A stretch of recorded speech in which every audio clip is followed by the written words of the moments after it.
Kalau kita perhatikan beberapa waktu ini suhu politik agak suam-suam kuku, mulai menghangat menuju 2024.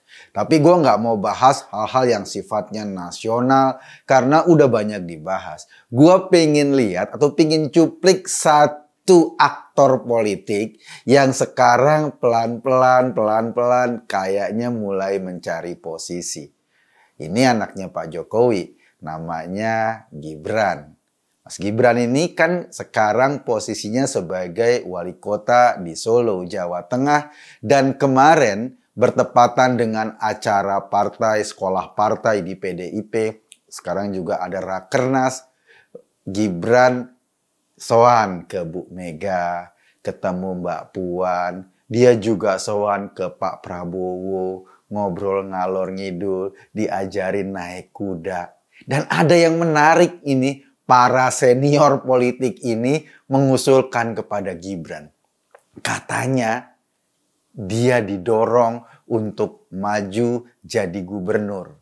Kita tahu nanti pemilihan gubernur di 2024. Salah satunya pemilihan gubernur Jakarta maupun gubernur Jawa Tengah. Pak Ganjar Pranowo sudah 2 periode di Jawa Tengah, jadi nggak mungkin maju lagi. Dan nama Ganjar Pranowo digadang-gadang atau elektabilitasnya termasuk sebagai calon presiden atau bakal calon presiden yang elektabilitasnya paling tinggi dibanding misalnya Pak Prabowo maupun Anies Baswedan. Dan ini dibuktikan di beberapa lembaga survei. Karena Pak Ganjar nggak mungkin maju lagi di Jawa Tengah, maka akan ada pertarungan seru di Jawa Tengah.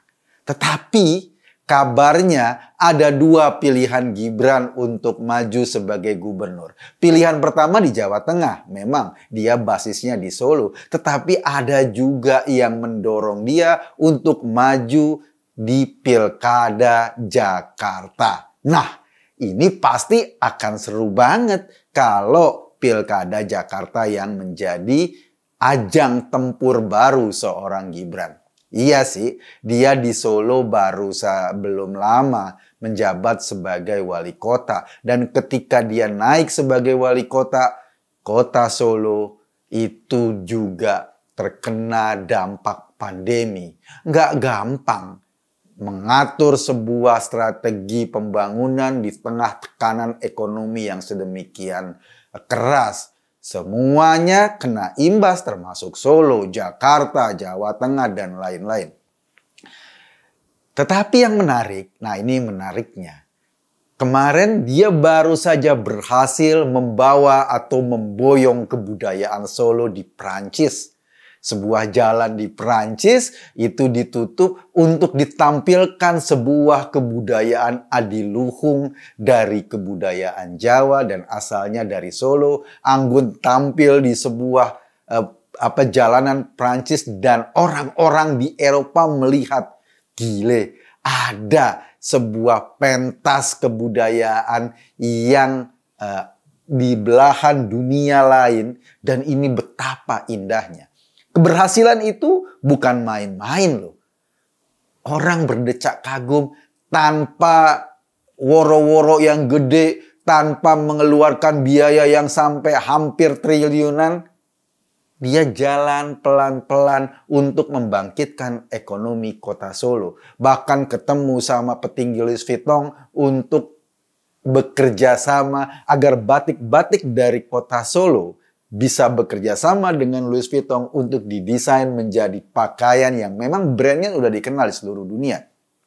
Kita tahu Solo itu pendapatannya kebanyakan dari pariwisata, sektor kuliner, sektor ekonomi kreatif. Karena memang kotanya kecil, penduduknya aja cuma 400.000 orang. 400.000 sekian lah.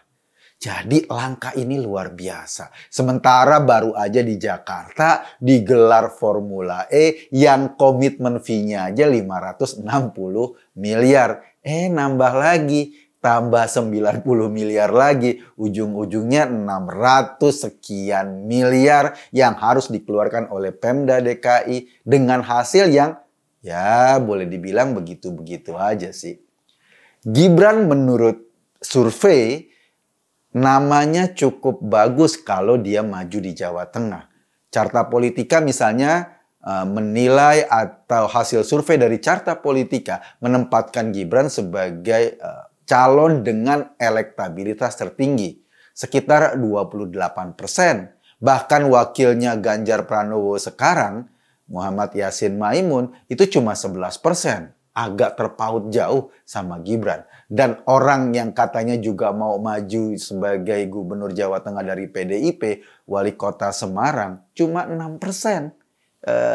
Elektabilitasnya. Jadi kalau dia maju di Jawa Tengah, mungkin ruangannya lebih besar.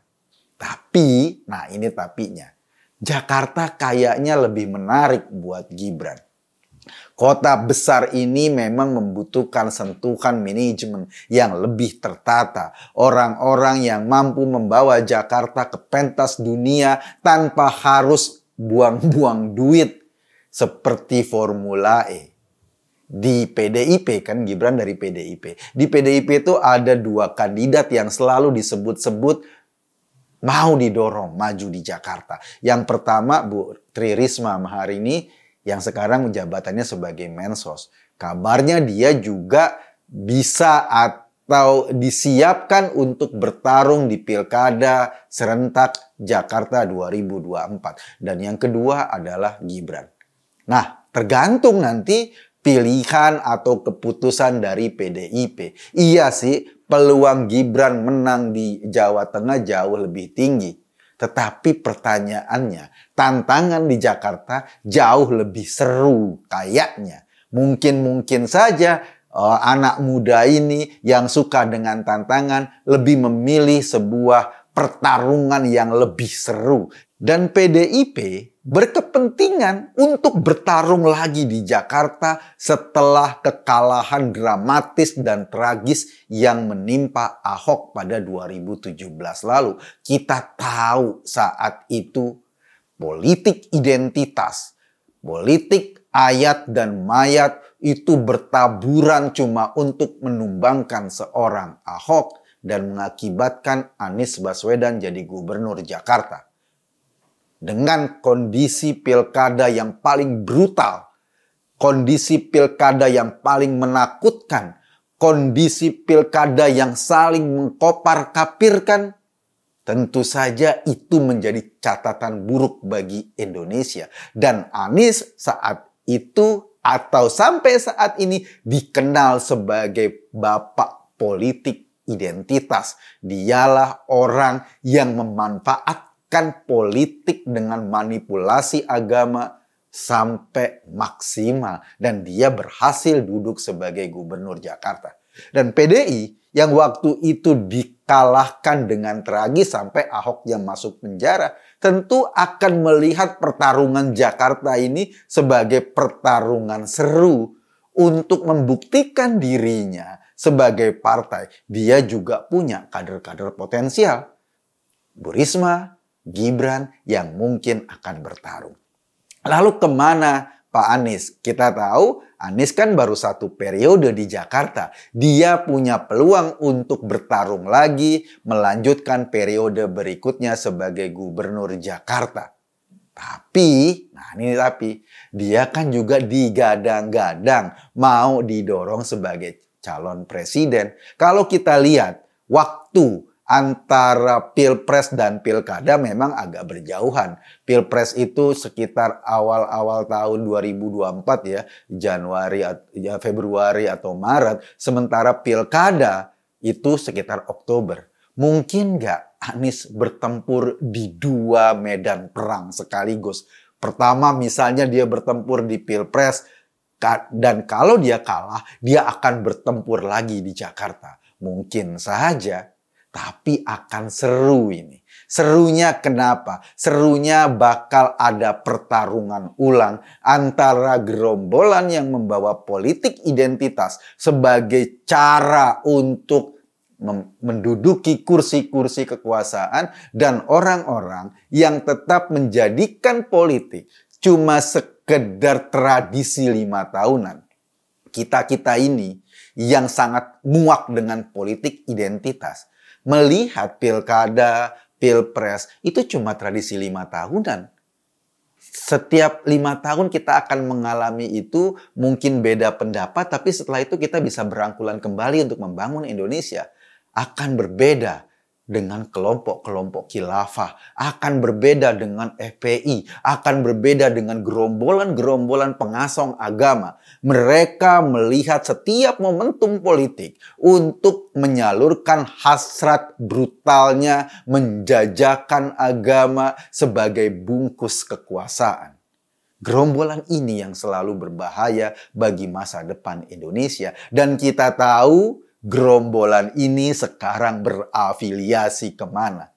Ya, sejak Pilkada Jakarta 2017 nggak berubah afiliasinya. Calonnya ya dia-dia juga. Karena memang orang ini selalu mengedepankan isu politik identitas pada saat dia mau menjabat sebagai gubernur Jakarta. Sekarang mungkin sedang cuci tangan bersih-bersih. Oh, dia nggak mau diklaim sebagai orang yang membawa politik identitas. Bahkan kemarin ketika bendera HTI berkibar pada saat deklarasi pendukung Anies Baswedan, benderanya disuruh turunin.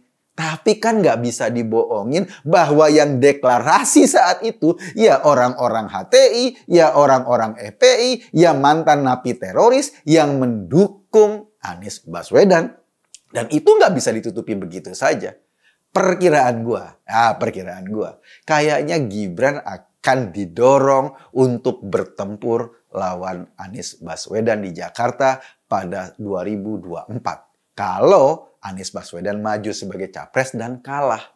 Atau Anies tinggal memilih medan perang yang mana. Kalau sebagai capres dia nggak dapat kendaraan atau tidak punya peluang untuk menang, mungkin dia akan lebih konsentrasi di Jakarta. Itulah yang dia persiapkan juga sebetulnya. Dia mempersiapkan sebagai capres, dia mempersiapkan pertarungan keduanya di gubernur Jakarta. Jangan kaget kalau belakangan mulai mengilik-ngilik warga Betawi. Ada 22 nama jalan yang diganti dengan tokoh-tokoh Betawi. Masyarakat di Bambu Apus mungkin kalau ditanya besok-besok, rumah lo di mana? Tadinya jawabnya Bambu Apus. Sekarang rumah lo di mana? Di rumah Pok Nori. Karena jalan Bambu Apus mau diganti atau sudah diganti menjadi jalan Pok Nori. Kenapa? Nah, ini dia salah satu strategi dari Gubernur Jakarta untuk mempersiapkan pertarungan berikutnya di Jakarta dengan mengganti puluhan nama jalan menjadi tokoh-tokoh Betawi. Ada juga Jalan Bokir misalnya. Dan itu sudah diluncurkan oleh Gubernur Jakarta. Kita nggak tahu, 2024 memang masih banyak teka-teki yang belum terjawab. Memang masih banyak manuver-manuver politik yang dimainkan oleh para politisi. Licin kayak belut dan seru. Tetapi gua ingin mengamati langkah politik Gibran ini. Kayaknya seru juga ya, kalau Gubernur Jakarta anak muda yang kreatif mampu membawa kota Solo dikenal dunia. Bayangin dengan APBD yang secuil saja dia mampu untuk membawa kebudayaan Jawa atau kota Solo atau hasil-hasil kota Solo diperkenalkan kepada tokoh-tokoh dunia. Apalagi kalau dia mimpin Jakarta dengan APBD hampir 100 triliun, 82 triliun. Kayaknya seru juga. Ya, kita tunggu aja pertempuran 2024 nanti. Mudah-mudahan aja Pak Jokowi ngizinin Gibran bertempur di Jakarta. Gue sih mau ngeliat dan mau cawe-cawe juga. Karena seru bakalan. Saya Kekun tadi hanya mengajak Anda berpikir, kesimpulannya terserah Anda.